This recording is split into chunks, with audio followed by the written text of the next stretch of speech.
Et bonjour à tous, merci à tous d'être là pour ce podcast autour du Merapic avec Olivier, un aventurier, euh, un adepte, un passionné du Népal qui va nous raconter sa petite histoire justement pour transmettre, inspirer et raconter son histoire, comme je viens de le dire.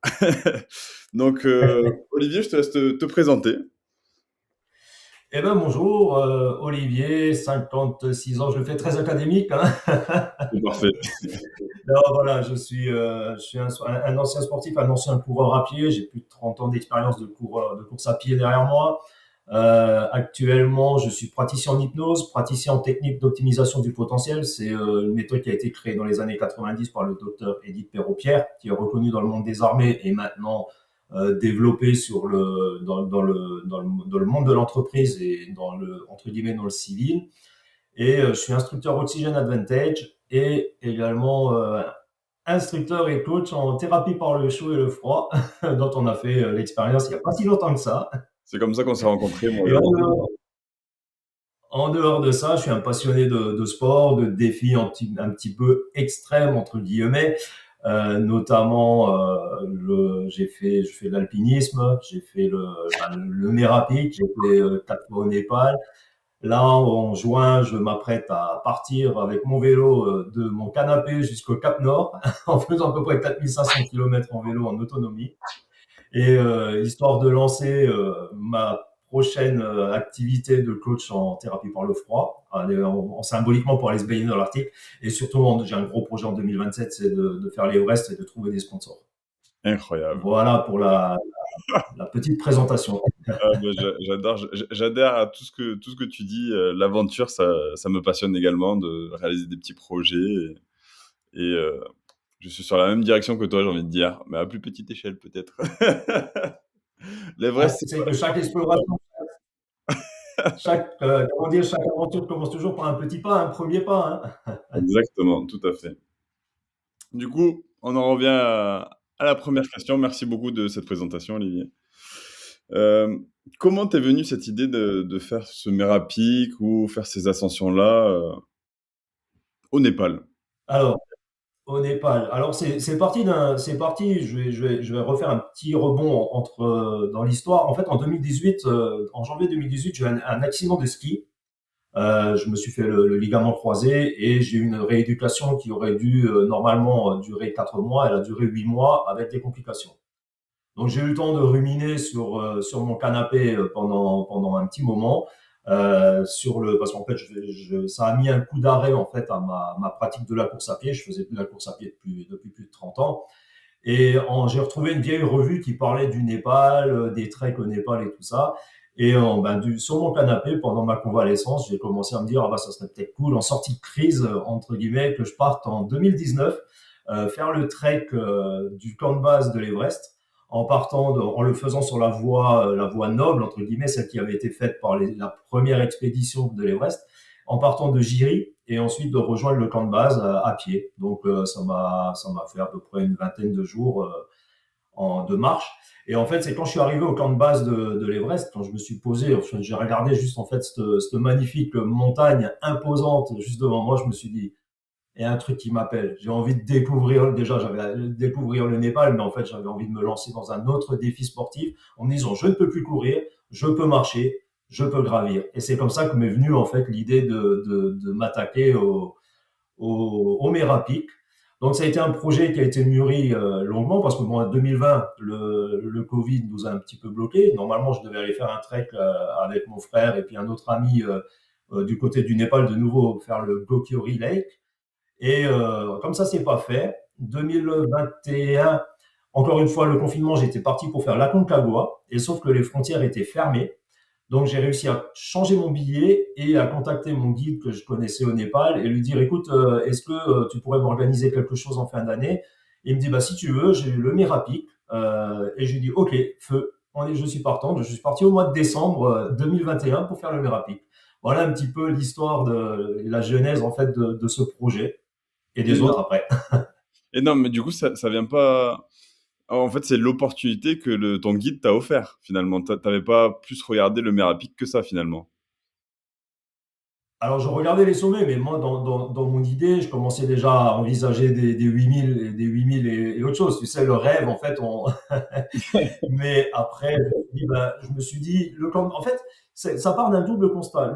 Quand j'ai été au camp de base de l'Everest, je me suis retrouvé à 5364 de mémoire pour le camp de base. J'ai su monter au Kalapatar à 5550 mètres et je me sentais plutôt bien. Je me dis, tiens, d'un point de vue physique, je respirais bien, j'étais plutôt à l'aise. Et je me suis dit, quand il m'a fait cette proposition-là, je me suis dit, ouais, ça serait cool de m'exposer progressivement, de monter un curseur un peu plus haut et de tenter un 6004 pour voir à peu près comment je me sens. Et c'est comme ça que m'est venue finalement l'idée de me dire, plutôt que de griller des étapes et d'aller tout de suite à 8000 en ne sachant pas comment mon corps réagit, d'y aller petit pas par petit pas et de me retrouver à 6004, c'est déjà pas mal. Ouais, j'ai la même vision que toi de un peu bouler les étapes parce que je trouve que le corps humain il a un potentiel qui incroyable qui réside en soi et des fois on se sous-estime et on a les capacités nécessaires. Bien sûr, quand on se connaît mentalement, physiquement et encore plus, mais on a les capacités de réaliser bien plus que ce qu'on le pense. Donc c'est vrai que Tout je à fait. vais vers cette vision-là aussi.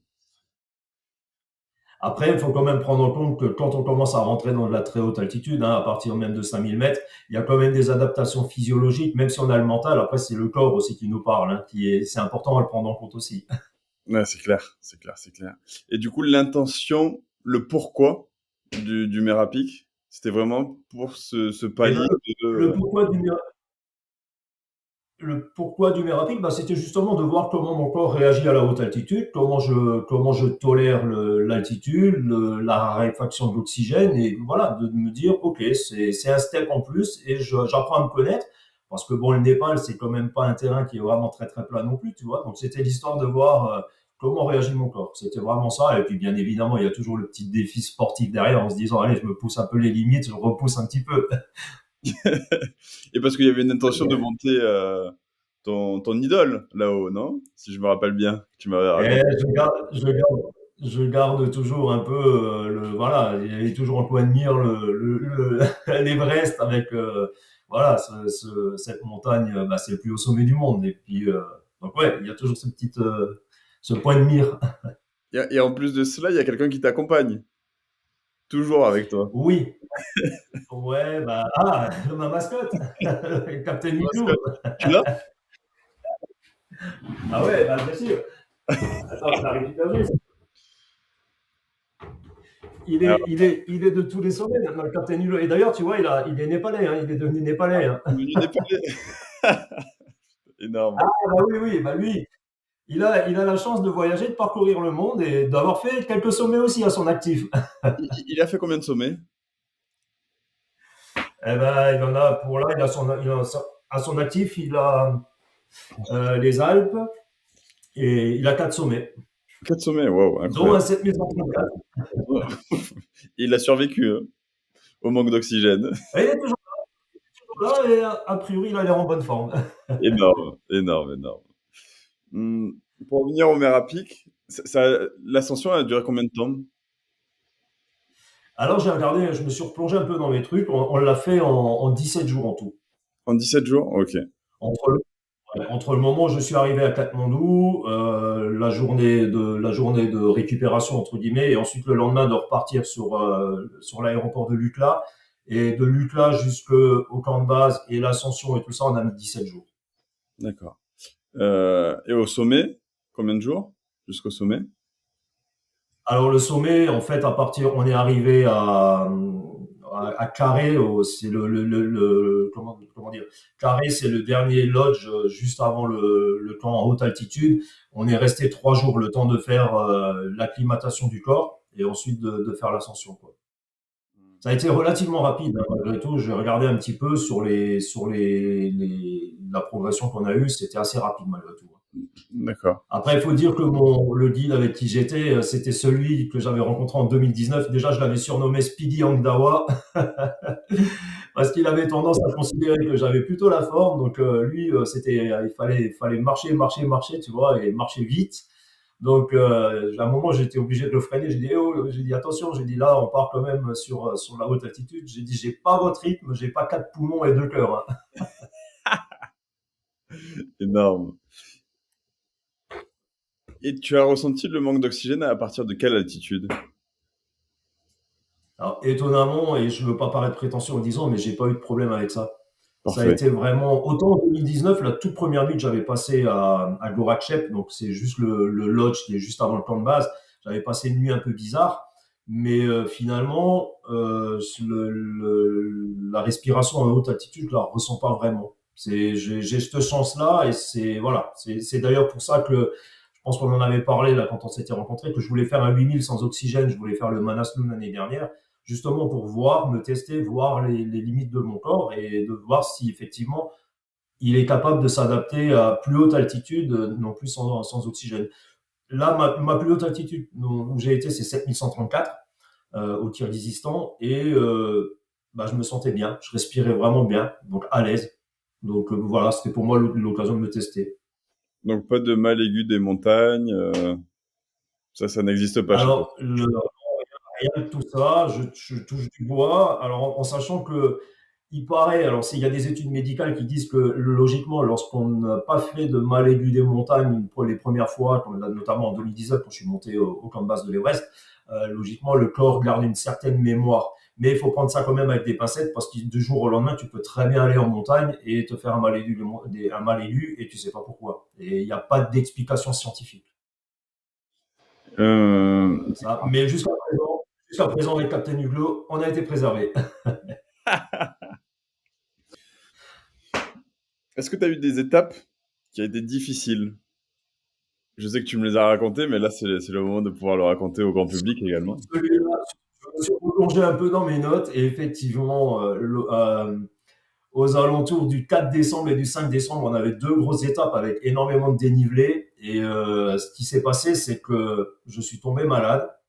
En fait, alors je sais pas si j'avais eu de la fièvre, mais en tout cas, j'avais les poumons qui étaient bien pris. Je respirais comme un vieux diesel sur la fin, avec des mucosités, quelque chose de pas possible.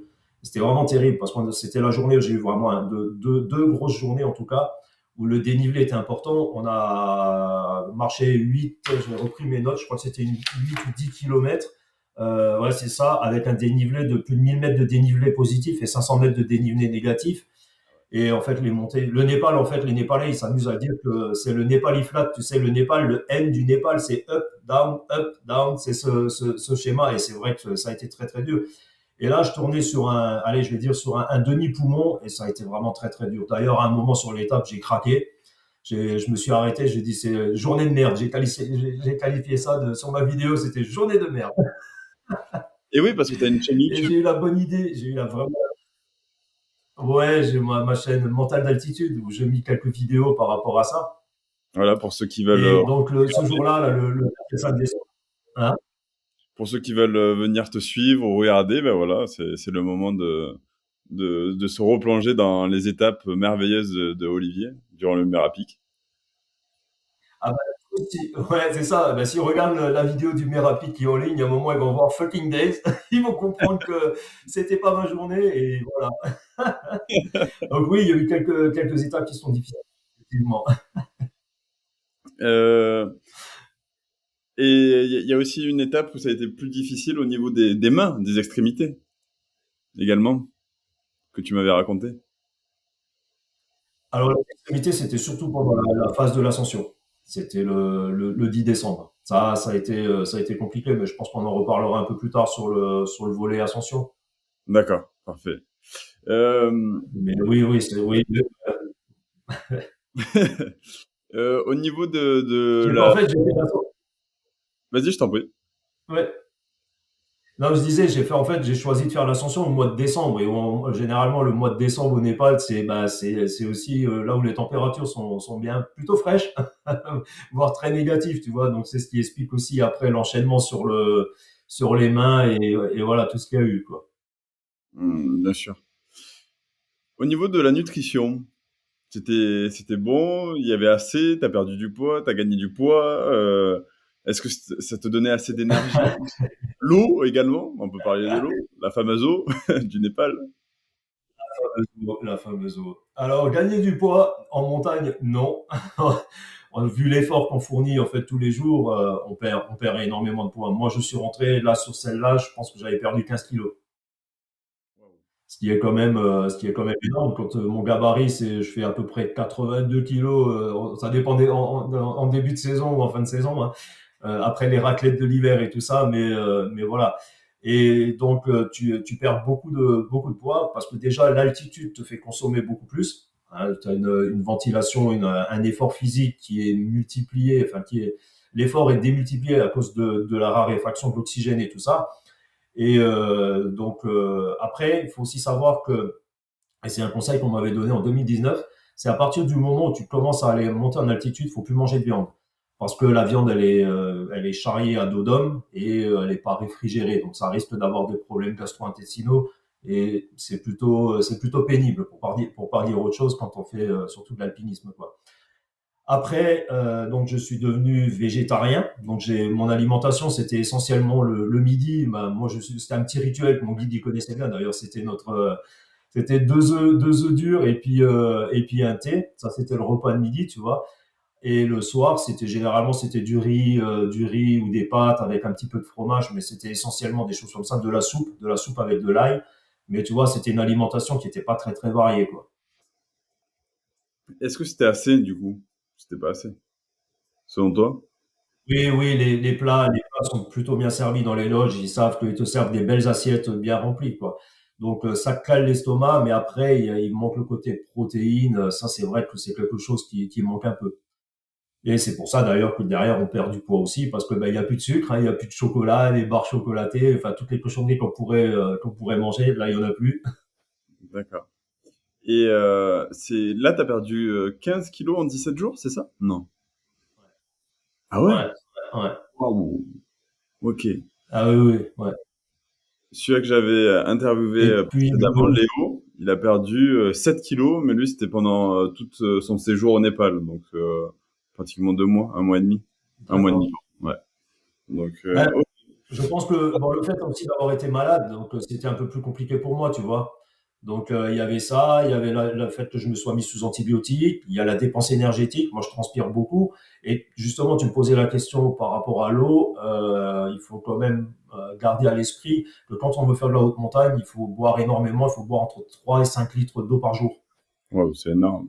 Ah, pour permettre au corps justement d'éliminer, de bien s'hydrater et pour éviter surtout les phénomènes de déshydratation, parce qu'en fait, comme on respire beaucoup plus, en fait, on perd beaucoup d'eau par la respiration. Donc l'importance, et ça permet aussi de ne pas avoir le mal élu des montagnes, en tout cas d'essayer de s'en préserver. et vu que maintenant tu es Donc coach là, mis bout à l'autre, oui. Oxygen Advantage, tu faisais ton ascension par la bouche ou par le nez? Eh ben, à l'époque, non, j'hyperventilais. C'était Ah, tu parles justement, aussi. et oui, je Ah oui, suis tu coach faisais ça. Oxygen Advantage depuis. Ok, c'est vrai. D'accord. Et ouais, parfait, on en revient. Est-ce que du coup, tu as fait un peu de prépa mentale, un peu de prépa physique, justement, pour cette ascension en amont? C'était quoi le programme, le planning, on va dire? Ouais. En fait, mon planning, ça a été surtout de travailler tout ce qui était le cardio. Donc, notamment, j'habitais à l'époque avec ma compagne dans un appartement au 12e étage. Et je pense que j'ai dû traumatiser mes voisins parce que je m'amusais à faire les escaliers, tu sais, les coursives, en fait, les escaliers de secours. Et il y avait 270 marches et je m'amusais à les faire avec le masque d'effort en plus, un peu à la Dark Vador. Ça, c'était pour préparer en fait la respiration, pour avoir une respiration plus efficace, pour muscler le diaphragme. Et je le faisais aussi avec le sac à dos. Donc, quand il faisait pas beau et que j'avais pas envie d'aller sur les quais du Rhône ou quoi que ce soit, bah, je faisais les escaliers. J'ai essentiellement fait ça. Et j'ai rajouté en plus derrière, bah, j'ai fait du vélo, du rameur et forcément des techniques de visualisation de l'ascension, de ces choses-là pour me préparer mentalement. Hmm. Donc, je remercie mes voisins de ne pas avoir appelé la police en disant il y a un fou dans les escaliers qui fait des allers-retours. Ok, donc c'était essentiellement en faisant du cardio. Est-ce que tu as mis aussi un peu plus spécifique, comme si tu avais un sac, du poids derrière toi? Ou pas vraiment? Oui, oui, oui, je laissais avec un sac à dos de 10 kilos. De 10 kilos, ouais. Ouais, Est-ce que tu as pris j'avais un pas encore mon. porteur? Là, je me suis acheté un gilet. Pardon, un porteur? Oui. J'en avais un, ouais, pour le Mérapik, j'en avais un. En fait, c'était organisé par mon guide. J'avais mon guide et un porteur. Mais mon porteur, en fait, d'ailleurs, il me l'a dit, il a dit, ah, des gens comme toi, j'aimerais bien en avoir parce qu'en fait, je pense que en termes de matériel, j'ai parti avec une trentaine de kilos. Je crois qu'il y a un problème avec le son. Là, c'est bon. Je sais Ouais, il y a eu un gros problème avec le son. Là, c'est bon, ouais. Oui, je disais donc avec mon porteur, il était content parce que finalement, moi je portais 10 kilos sur mon sac journalier et lui, il avait une quinzaine de kilos à porter. Et généralement, ils ont l'habitude de porter beaucoup plus. Donc il a dit, dès comme toi, j'en prends tous les jours. énorme. Et durant cette ascension du Merapic, euh, lors des moments où vraiment c'était dur, tu te rattachais à quoi pour pas abandonner finalement? Alors, moi, j'ai une devise, c'est ne jamais abandonner. C'est never give up, hein. C'est quelque chose que j'ai gardé, notamment, hein, c'est quelque chose que j'ai gardé par rapport à mon opération de jamais lâcher. Et puis, un peu, c'est ce qui me conforte. Et après, j'ai un mantra. J'ai un mantra qu'on trouve sur les drapeaux de prière népalais. C'est Om Mani Padme Hum. Et je me suis raccroché à ça. En fait, c'était une prière interne. C'était un peu de répéter ce mantra-là dans l'effort et ça m'a permis justement de tenir sur la durée. Et que veut dire ce mantra en français? Ça, alors, c'est impossible à traduire. C'est une philosophie. Il parle du cœur, du joyau dans le lotus, mais c'est vraiment une philosophie bouddhique. Mais il faut des années pour la comprendre. Donc, il n'a pas vraiment une signification. C'est une intention de prière, tu vois. C'est vraiment ça. Et je l'ai gardé comme ce mantra. D'ailleurs, je me suis fait tatouer sur mon bras en souvenir de ça. J'avais dit d'ailleurs, je m'étais dit que si je réussis le Merapic avec tout ce que j'ai fait, j'ai regardé dans mes notes, je m'étais dit, je me ferai un tatouage sur le bras avec la montagne en marquant never give up sur Énorme. l'avant-bras. Et j'ai réussi à le faire. Donc voilà. Ouais. Et génial, incroyable. Et du coup, là, on peut en revenir sur cette ascension où l'étape qui était difficile pour tes mains, tes extrémités, à un moment particulier, du coup, pendant cette ascension du mois de décembre. Ouais. Et alors, bah, en fait, on est parti à 1 heure du matin, le 10 décembre, on est parti à 1 heure du matin. Et il y avait pas mal de vent, il y avait énormément de vent. D'ailleurs, ils annonçaient une météo qui était plutôt pourrie avec des vents à plus de 60-70 km heure. Et on est parti. Et ce qui s'est passé, c'est qu'en fait, j'avais acheté au départ des gants chez Decathlon, des gants qui étaient donnés pour être déjà bien au niveau en termes de chaleur et tout ça. Sauf qu'au bout d'une heure, j'ai commencé à sentir que mes doigts et mes mains, il y avait comme des grosses fourmis à l'intérieur. Tu sais, c'est comme si on coupe la circulation sanguine. Et au bout d'un moment, tu ressens plus j'ai plus de sensation dans les doigts, c'était horrible. Et là, j'ai dit à mon guide, j'ai dit, stop, faut qu'on s'arrête, faut absolument que que je change de gants. Parce que là, je pense que si j'étais monté au sommet avec ces gants-là, je pense que je perdais mes doigts et c'était trop saisissant, quoi. Donc là, ça avait été vraiment très dur. Et justement, après avoir remis les gants et avoir fait des mouvements, tu sais, pour vraiment faire recirculer le tout, j'ai changé les gants et j'ai mis des grosses moufles avec du duvet-doigt. Et là, ça a été beaucoup mieux. C'était beaucoup mieux, ouais. Tu peux montrer tes doigts qu'ils sont tous Ouais. en vie. Oui, je les ai tous là, j'ai bien récupéré. Néanmoins, au sommet, alors on apprend de ses erreurs, mais voilà, pour ceux qui veulent se lancer dans la montagne, il y a cet écueil-là, c'est achetez-vous vraiment des gants de très très bonne qualité. Faut pas hésiter à mettre le prix et surtout, quand on arrive au sommet, n'enlevez pas vos gants pour prendre des photos. Parce que on avait un ressenti de plus de -40 au sommet et je peux te dire que ça gèle très très vite. Et d'ailleurs, pour la petite histoire, j'ai commencé à avoir le pouce qui s'est nécrosé au retour. J'avais plus de sensation. Mes doigts, mes phalanges, en fait, sur les 10 doigts, j'avais plus aucune sensation et j'ai mis quasiment 6 à 8 mois à retrouver la sensation au bout des doigts. Pour moi qui aime jouer la guitare ou même pour tenir un stylo, c'était vraiment très, très compliqué. Donc, Wow. faites bien attention à ça. Investissez dans un matériel de qualité. Ah bah, tu me lances la perche au niveau du matériel. Qu'est-ce que tu avais comme matériel ou ce que tu Ouais. recommandes comme matos de chaussures, de couches, de surcouches que tu avais? Ou est-ce qu'il faut acheter en France ou au Népal directement? Est-ce qu'il faut le louer? Alors, Alors pour les chaussures, moi je conseille d'acheter sa propre paire de chaussures. Pourquoi? Parce qu'en fait, à ces altitudes-là, moi j'avais une paire de chaussures La Sportiva, c'est une spécifique pour 7000 mètres d'altitude, parce qu'il faut savoir qu'à l'intérieur, c'est des triples couches avec un chausson. Donc des chaussures qui ont été portées, elles peuvent se déformer et elles s'adaptent pas forcément bien aux pieds. Donc ça c'est la première des choses. Donc il vaut mieux s'acheter une paire, de travailler avec et puis quelque part c'est sa paire plutôt que de la louer. Après, pour le matériel, au Népal, notamment dans le quartier de Tamel, il y a des magasins qui vendent du North Face, des choses comme ça. Mais comme dit mon ami népalais, quand je lui ai dit que je voulais acheter du North Face, il a éclaté de rire. Il a dit non, non, faut pas acheter. Ici, c'est Tamel, c'est du North Face. Mais eux, ils appellent ça du North Fake. Voilà, c'est de la contrefaçon.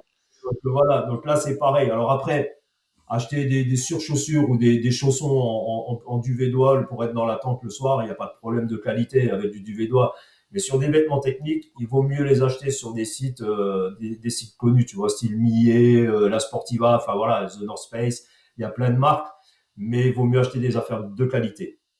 Ensuite, pour tout ce qui est, moi je préconise un truc qui est vraiment génial, c'est tous les sous-vêtements en mérinos, que ça Ok. soit chaussettes, slips, t-shirts, parce que déjà, c'est des sous-vêtements qui tiennent chaud et en fait, ils prennent pas d'odeur. Donc, quand on veut gagner du poids, il vaut mieux acheter trois slips en mérinos et de pouvoir changer tous les 3 4 jours, tu vois. Et d'ailleurs, en plus, ça sèche super vite, mais il y a vraiment pas d'odeur et c'est vraiment très confortable et efficace aussi en termes de chaleur. Mhm. Est-ce que tu as un petit matos indispensable à Pour les avoir pendant l'ascension? Disons il faut prévoir des chaussettes de rechange, il faut prévoir des t-shirts thermiques un peu plus chauds, hein, il y a les marques Icebreaker ou en Mérinos, tu vois, des choses comme ça. Prévoir plusieurs paires de gants, parce qu'il suffit que ça peut arriver hein, qu'on en perde un durant la montée, qu'on veut changer, récupérer quelque chose et que tout d'un coup on le perde et qu'il dévale la pente. Si on se retrouve avec un gant, une main gantée et l'autre à nu, ça risque de poser problème. Donc toujours peut-être à prévoir une autre paire de gants, des paires de chaussettes, un autre bonnet, un cache-nez, enfin voilà, des choses utiles, tu vois. Hmm. C'est ce qui permettrait voilà. Faut toujours penser que bah, si jamais il y a un souci, on peut toujours avoir un truc de rechange au cas où. D'accord. Et pendant cette étape, du coup, tout s'est très bien passé. Tu as été émerveillé pendant cette ascension? Tu le recommandes? Oui, je recommande le Merapic. Oui, je le recommande en plus pour quelqu'un qui veut découvrir ça. Après, l'ascension pour moi, elle a été difficile dans le sens où bah, on part à minuit, on est enfin 1 heure du matin, minuit c'était l'heure du réveil, mais on est parti à 1 heure du matin. Et ce qui s'est passé là, c'est qu'il y avait vraiment on avait un vent quasiment de 3 quarts, donc très très froid. Comme moi, je commençais à transpirer, tu sais, en fait, ça gelait instantanément. En fait, quand on monte et on éclaire à la frontale, quand j'éclairais devant moi, je n'y voyais rien. Enfin, je voyais que du blanc. Tu levais la tête, c'est blanc. Enfin, c'est comme si tu as un gros mur blanc devant toi et tu vois rien et tu sais pas où t'en es. Tu marches, tu suis ton guide. En fait, on est encordé. C'est lui qui donnait la cadence, mais en plus, lui, il marchait super vite. Donc, de temps en temps, j'étais obligé de tirer sur la corde. Il dit, arrête, stop, j'ai besoin de souffler, tu vois. Et à la fin, j'en étais à faire 50 pas. Et au bout de 50 pas, je tirais la corde en disant que j'avais besoin de récupérer en haletant, tu vois. Je n'avais pas encore mis en place la respiration nasale à cette époque-là. Et donc, je me suis émerveillé, oui, je me suis émerveillé au sommet, quand le soleil a commencé à se lever, et là, de voir le soleil qui pointe à l'horizon, et puis les couleurs commencent à changer, et je me suis retrouvé face à la chaîne de l'Himalaya, et de voir l'Everest en toile de fond, là, c'était absolument magnifique. Mais Waouh. c'était au prix de 6 heures, 7 heures d'effort de montée, où là, par contre, tu dis, mais qu'est-ce que je fous là? Pourquoi? Donc, Et, l'émerveillement est venu après. et à la fin de chaque journée, ça a été ou t'étais vraiment lessivé il fallait que tu dormes quoi, directement, quoi. Manger et dormir. Non, alors non, sur les marches d'approche, ça a été. C'était pas non plus le goulag, hein, ça a été. J'ai bien marché. Le soir, j'étais content de me reposer, mais tu vois, je pense que j'allais me coucher aux alentours de 22 h, 22 h 30. Tu vois, c'était quelque chose de. La journée, ça va. Là, en fait, la journée la plus dure, c'était celle de l'ascension, parce qu'en fait, bah, voilà, tu fournis énormément d'efforts. Donc c'est là où, ouais, je suis redescendu, j'étais bien fatigué, quoi. Mais sinon, non, pour le reste, ça se gère. L'idée, c'est de marcher doucement, parce que ben, forcément, il y a du gros dénivelé, donc c'est pas se cramer et brûler des calories et se cramer tout de suite, tu vois. Faut savoir gérer son effort, mais y aller doucement. Est-ce qu'il faut avoir des notions d'alpinisme avant de s'aventurer dans le Merapic? Alors, des notions d'alpinisme, d'après les guides népalais, ils disent qu'en fait, le Merapic est considéré comme un trek de haute altitude. Néanmoins, moi, je mets un petit bémol parce que oui, jusqu'au village de Carré, enfin, du moins, le dernier lodge à Carré, on peut considérer que c'est du trek à plus de 5000 mètres. Par contre, après, on monte quand même sur le glacier pour monter au camp d'altitude. Le premier camp qui est à 5800 mètres de mémoire.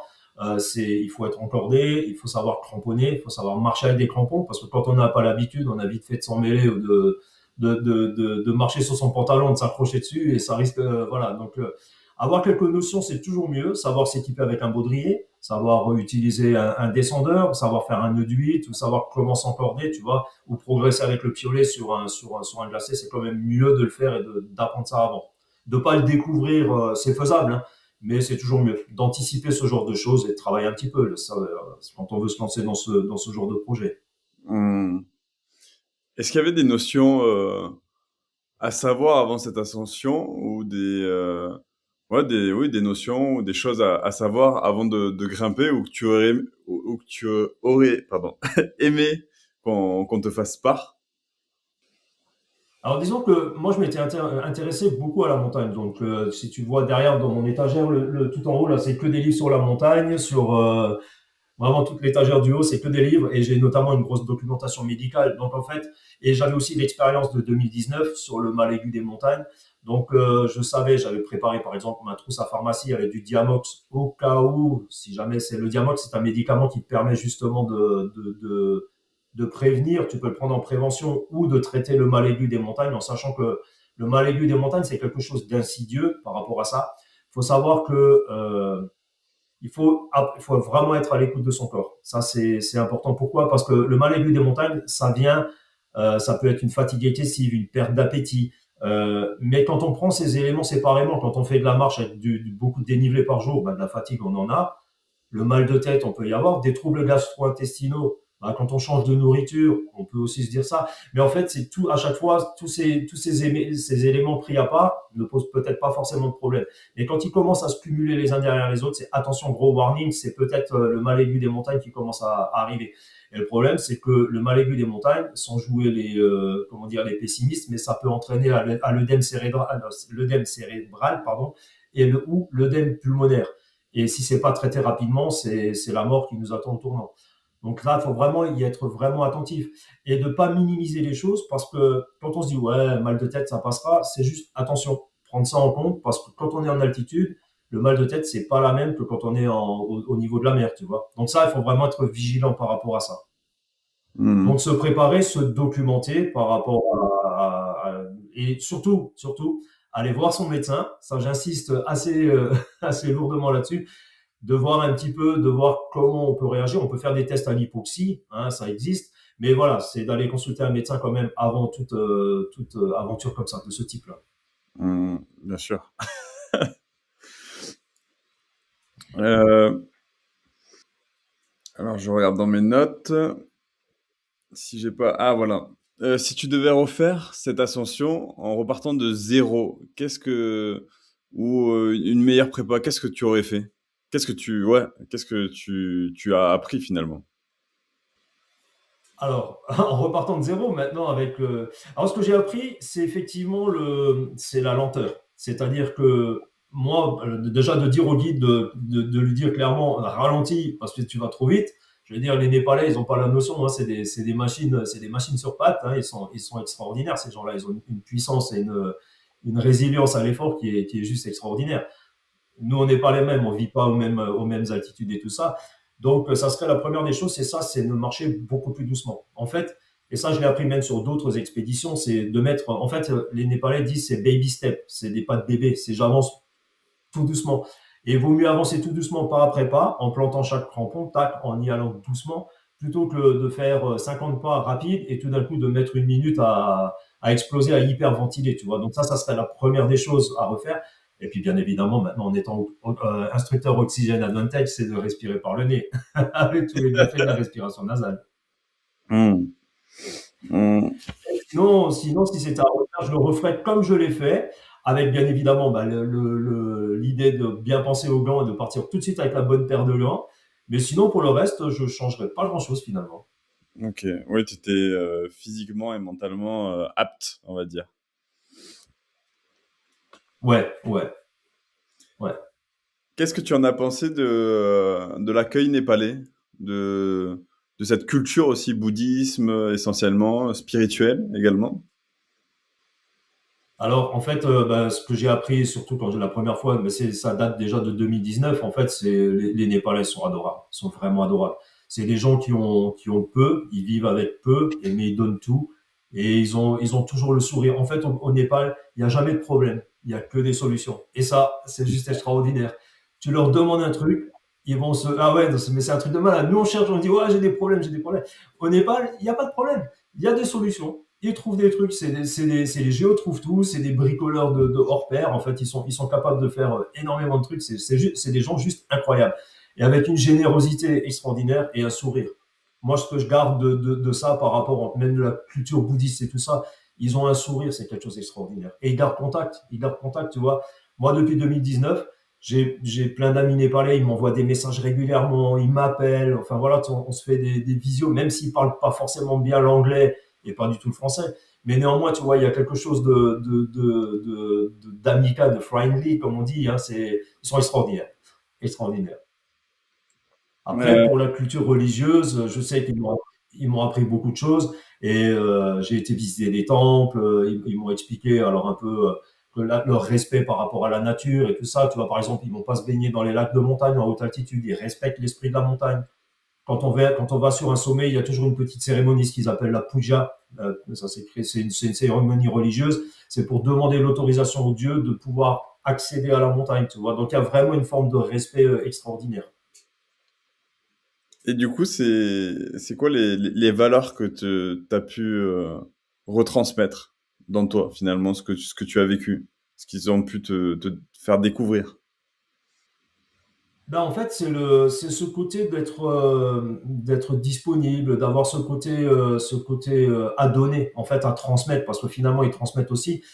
Et c'est aussi cette joie de vivre qui donne, et ça fait vraiment plaisir à voir de garder cette philosophie, cette forme de respect, de bienveillance qu'on peut avoir, tu vois, c'est quelque chose que je garde et j'essaie de développer ça, de partager mon expérience parce ils sont contents de le faire et j'ai gardé ça aussi, tu vois, et de prendre en compte, d'avoir ce respect, de respect de la nature, de respect des gens, de trouver, voilà, de trouver des solutions plutôt que d'aller chercher des problèmes et de garder ça, cette philosophie-là, je trouve que ça, c'est extraordinaire. Hmm. En tout cas, ça m'a marqué. Ah bah oui, tu m'étonnes. La générosité, il n'y a rien de plus beau, hein. Tout à fait, tout à fait. Y a-t-il des comportements à avoir spécifiquement au Népal où tu peux rayonner de tout ton être, où il y a des choses quand même faut être carré un petit peu, comme tu m'as dit, respecter, tu vois, se baigner dans les lacs de montagne? Ne pas, pardon. Ouais. Alors en fait, il faut savoir qu'il y a plusieurs choses au Népal, notamment par exemple un truc tout bête. Nous, après, c'est le comportement d'Européens, mais le savoir, c'est toujours mieux. Quand tu donnes quelque chose au Népal ou tu reçois quelque chose, ça se fait avec la main droite. En fait, ils considèrent que la main gauche, c'est la main qui est impure, parce qu'en fait, c'est la celle avec lesquelles eux, les Népalais se lavent et vont aux toilettes. Donc en fait, la main gauche, quand on veut donner de l'argent, par exemple, on donne de la main droite, tu vois. Et les Népalais, généralement, ils te donnent, ils font comme ça, tu vois, ils posent le truc. Donc ça, c'est tout, on se fait tout à la main droite. Quand on passe sur des monuments, des stupas, on les contourne toujours par la gauche, en passant par la gauche, en laissant le monument à droite, à sa droite. C'est une forme de respect. On enlève ses chaussures quand on va dans un temple. On enlève le cuir, on enlève ses chaussures. Donc ça aussi, tu vois, c'est des petites choses. Moi, j'ai été invité, par exemple, à manger chez des amis népalais. On ne rentre pas dans la cuisine. Tu rentres dans la cuisine que si tu es invité à le faire. Sinon, tu ne rentres pas dans la cuisine. C'est une forme de respect, tu vois. Bon, c'est des petites choses. Il y a une chose aussi importante c'est quand on rencontre des enfants, même s'ils sont gentils, s'ils sont adorables ou quoi que ce soit, on évite de leur poser la main sur la tête. Ça, c'est quelque chose que nous, on dit, ah, brave petit gars. Là-bas, ça se fait pas. C'est une forme de respect. C'est le côté pureté. Donc, c'est des choses à éviter de faire, tu vois. Hmm, bien sûr. Y a-t-il Et on se aussi... serre pas la main, ils sont pas très câlins, tu vois. C'est quelque chose, c'est pas, là, je reviens sur ça. En fait, le geste qu'on apprend énormément là-bas, c'est à dire, c'est le fameux, c'est le namasté. Ça, c'est Namasté. quelque chose d'important pour eux. Et puis, ben, on se serre pas la main, on se fait pas des hugs, sauf si vraiment on est très très proche, tu vois. Mais bon, voilà, faut quand même, d'entrée de jeu, on n'arrive pas comme ça. Oui, you're my friend, t'es mon ami, et puis on se fait des hugs. Sinon, il garder cette forme de respect. Ils sont pas très très tactiles non plus, d'ailleurs. D'accord. Euh, Est-ce que tu y allais d'une manière aussi un peu plus spirituelle pour aussi découvrir le bouddhisme?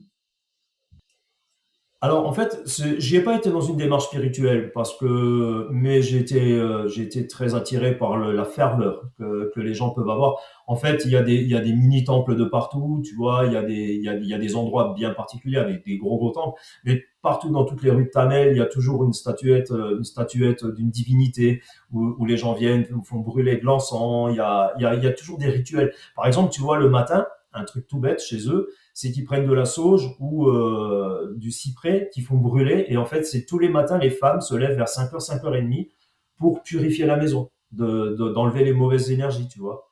Donc, quelque part, j'ai gardé un petit peu ça à la maison. J'utilise un peu des bâtonnets d'encens. Bon, ma compagne, elle aime pas forcément toujours l'odeur de la sauge des encens. Mais je dis, j'ai gardé ce petit truc-là de me dire, voilà, j'ai intégré une petite part de ce bouddhisme dans ma pratique journalière. Un petit retour au Népal avec ces petites odeurs. Ah, c'est pas qu'un retour au Népal. Après, j'essaierai de faire bouger la caméra pour te montrer un petit peu mon univers. Mais j'ai des drapeaux à prière juste devant moi. J'ai Bouddha qui est juste là. J'ai un grand drapeau à prière qu'on m'a offert. Enfin voilà, j'ai un petit environnement qui me rappelle souvent le Népal. Et j'ai surtout les petits moulins à prière, tu sais, où il y a marqué ce fameux mantra Om Mani Padme Hum. Et j'aime bien les avoir et les faire tourner, tu vois. Voilà, j'ai gardé un petit peu ce côté, puis ça me rappelle le Népal, quoi. Ton univers, exactement. C'est, C'est ça, exactement. est-ce que ça t'a transformé, cette aventure? Pas que le Merapic, mais aussi le pays, finalement. Oui, oui, en fait, on s'aperçoit que, comme je disais tout à l'heure, c'est que c'est des gens qui vivent avec eux et qui donnent tout. Donc forcément, ça nous permet un peu de remettre un peu les pendules à l'heure, de voir que, bah, nous, quand on rentre, tu vois, un exemple tout bête, hein, je veux dire, quand on arrive ici, on ouvre le robinet, il y a de l'eau chaude, on a du chauffage, on a des fenêtres double vitrage, enfin voilà, on a même pas un certain, on a un gros confort de vie. Et de temps en temps, alors après, je te parle pas de Katmandou, parce que finalement, Katmandou, c'est la grande ville qui commence comment dire, à s'adapter au monde moderne. Mais dans les lodges, à la campagne, ils vivent de manière très, très dure.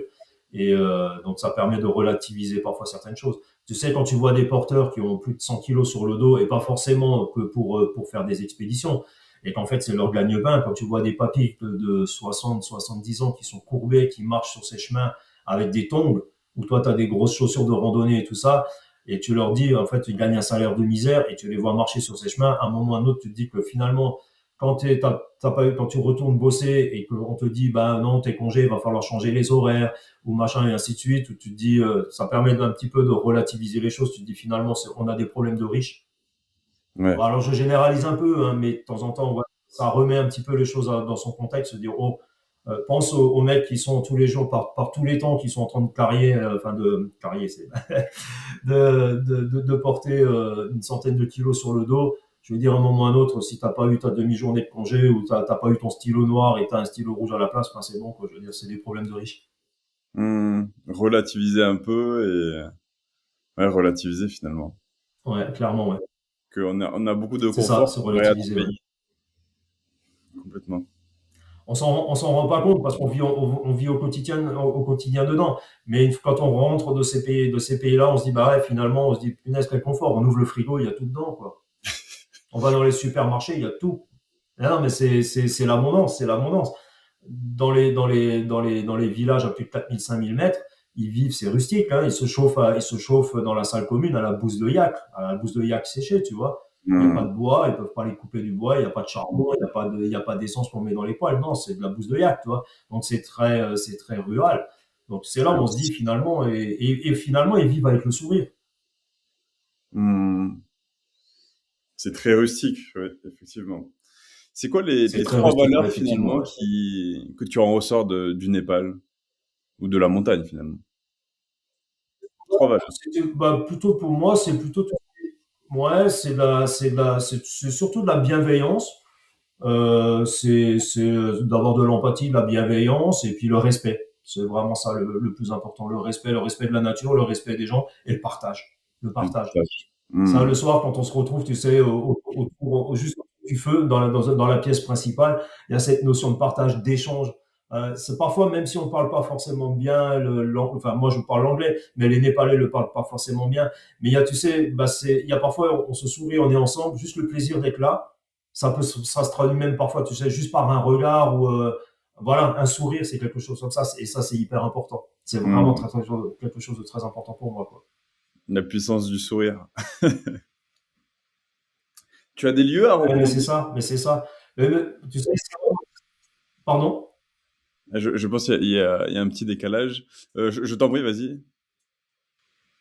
Non, non, je disais, j'ai pas entendu justement ce que tu disais. Oui, là, parfois un sourire, on l'a bien appris, hein, que parfois, tu sais, par le regard passe plein d'émotions, plein de choses. Et ça, il n'y a pas besoin de se parler, quoi. C'est juste le regard et Hmm. on peut comprendre beaucoup de choses. C'est clair, c'est clair. As-tu des Et puis lieux, on est unis en plus avec les Népalais. as-tu des lieux que tu recommandes d'aller au Ouais, Népal? ouais. Ah bah, tout le Népal est joli, hein, je pense. Moi, j'en ai pas encore exploré beaucoup. Maintenant, si on veut parler un petit peu au niveau de Katmandou, c'est d'aller visiter le site de crémation, Pashupatinath, par exemple. C'est un haut lieu du bouddhisme où ils font les incinérations des corps à l'air libre. Il faut pas y aller dans un sens par curiosité malsaine. En tout cas, moi, c'est par respect. Je voulais voir un peu ça nous renvoie quand même à une image bah, de la mort. Et j'avoue que la première fois, c'est un peu déstabilisant, mais c'est dans leur culture. Pour eux, ça les choque pas. C'est comme ça, c'est traditionnel.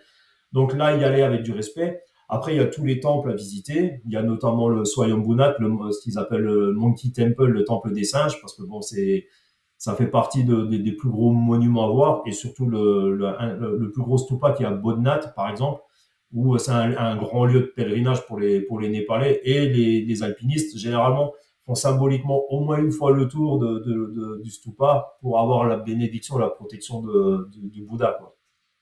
Hmm. Après, aux alentours, il y a des cités médiévales à aller voir, donc il y a plein de choses à voir. En fait, Katmandou, j'aurais tenté de dire déjà rien que Katmandou, d'aller se promener à pied, de se perdre dans les ruelles, il y a tellement de belles choses à voir. Et on est attiré tout le temps par quelque chose.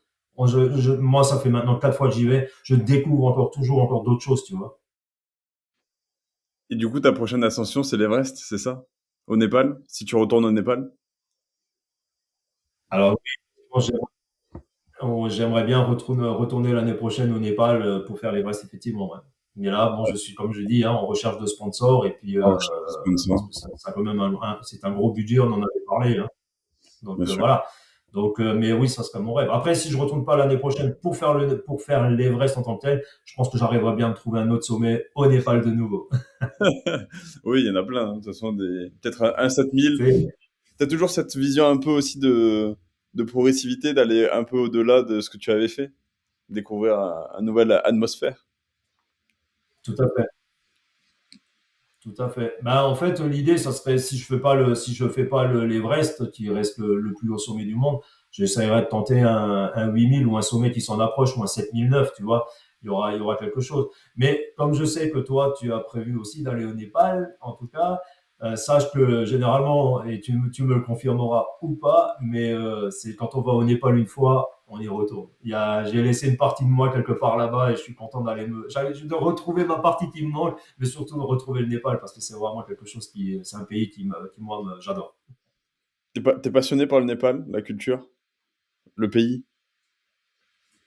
Ouais, il y a vraiment quelque chose de, je te dis déjà, il n'y a pas d'agressivité, les gens sont souriants, il y a cette bienveillance, il y a ces paysages magnifiques où tu retournes autour de toi, tu as des sommets à plus de 7 000 mètres, enfin, tu te dis, t'en prends plein les yeux, quoi, et c'est juste extraordinaire. C'est extraordinaire.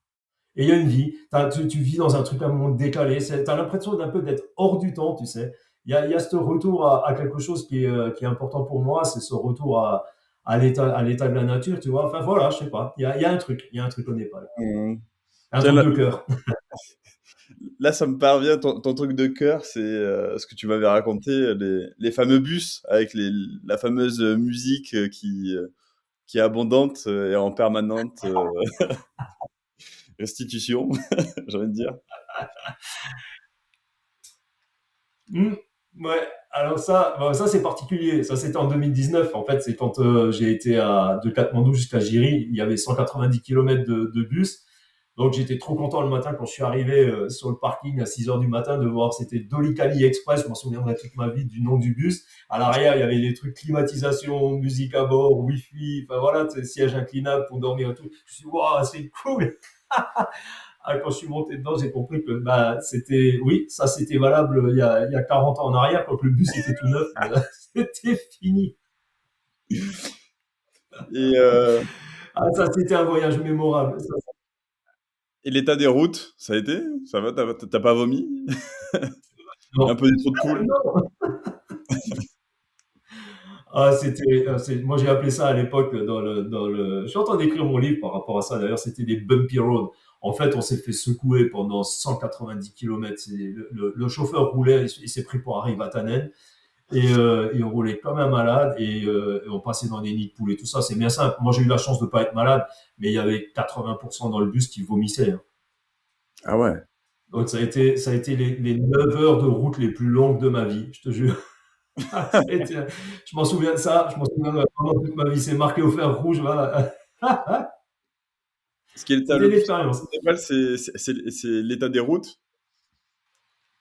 Ouais, ouais, en fait, elles sont pas entretenues. C'est-à-dire, dès que tu sors de Katmandou, ça devient de la piste quasiment, tu vois. Et après, bon, les routes de montagne, c'est des routes qui sont défoncées. Il y a pas mal de chutes de pierres. Avec les précipitations, tu sais ils ont parfois beaucoup de pluie avec des gros éboulements et tout. Donc, c'est plutôt dangereux. Alors, jusqu'à présent, j'ai pas eu d'accident, mais c'est vrai que l'état des routes, c'est quand même impressionnant, hein. Ça, on se fait bien secouer quand même. Hmm.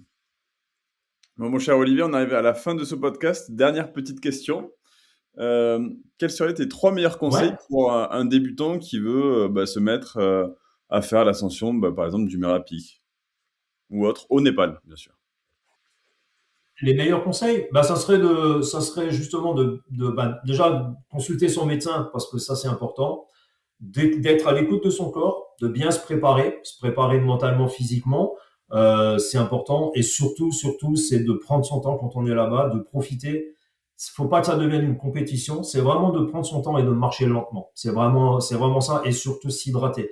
L'hydratation, le repos, le sommeil, c'est vraiment les phases clés, d'être à l'écoute de son corps et d'y aller doucement. C'est pas une compétition, hein. Ça veut dire, à la limite, quand on marche doucement, on ouvre son cœur à la nature, on ouvre son corps à tout, on regarde, on observe, on profite. Quand on est la tête dans le guidon et on fonce, ben on a tendance à retrécir son champ de vision et du coup, on voit rien. Donc, c'est vraiment de prendre son temps, bien se préparer et puis profiter, quoi. Je veux dire, c'est tellement bien. Prendre du plaisir, ouais. Bah, merci beaucoup, Olivier, pour ton C'est histoire, ton exactement. partage autour de cette ascension. En fait, ça se voit que quand tu y parles, tu es passionné. Merci beaucoup. Comment on peut te suivre sur les réseaux sociaux ou on peut justement bah, te donner de la force pour ces prochaines étapes? Bah, c'est super gentil. Et ben, pour me suivre sur les réseaux sociaux, il y a mon compte Instagram. J'ai changé le nom parce que maintenant, c'est Mental d'altitude. Donc, D'accord. en un mot, un mental d'altitude. Et ma chaîne YouTube, d'ailleurs, s'appelle Mental d'altitude également. Donc, voilà, il y a la chaîne YouTube et il y a mon compte Instagram. Génial, super. Ben, on On te peut me souhaite suivre. le meilleur alors, mon Olivier, et de belles ascensions. Et j'espère que l'Everest, tu me feras une petite photo avec ton acolyte. Ah, Parfait. Captain Hugo, ah bah, je lui souhaite. Ben, lui, il va déjà aller au Cap Nord. Il va aller se baigner au Cap Nord, lui. Ah, en plus, oh là là, il aura tout fait. Merci beaucoup, Olivier. Faut que je trouve un maillot de bain. De rien, avec grand plaisir, Jérémy.